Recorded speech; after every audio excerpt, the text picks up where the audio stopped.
बातमी आहे एका सुदैवाने टळलेल्या अपघाताची।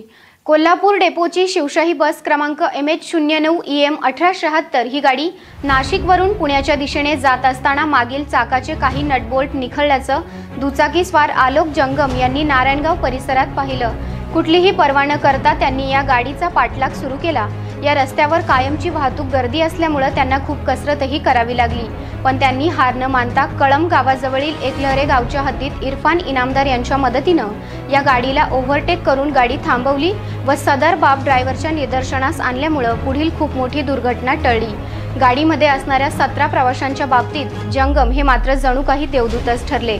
त्यामुळे आलोक जंगम यांचं सर्वत्र कौतुक होतंय। आमचे प्रतिनिधी कैलास बोडके यांनी घेतलेला आढावा पाहूयात सविस्तर।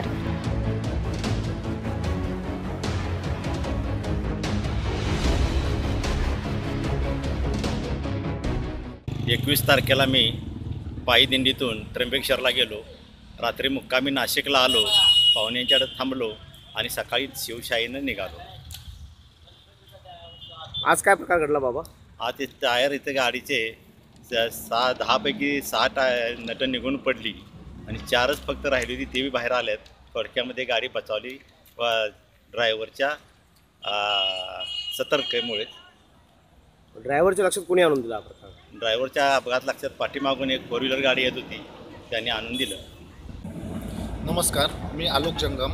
मी एक व्यापारी आहे। मी माझ्या कामानिमित्त पुणे येथे जात असताना नारायणगावला कोठारे व्हील्स येथे मला एक शिवशाहीने ओव्हरटेक केले व निदर्शनास आले असताना त्या गाडीचे मागचे डावे चाक व्हायबल होत होते।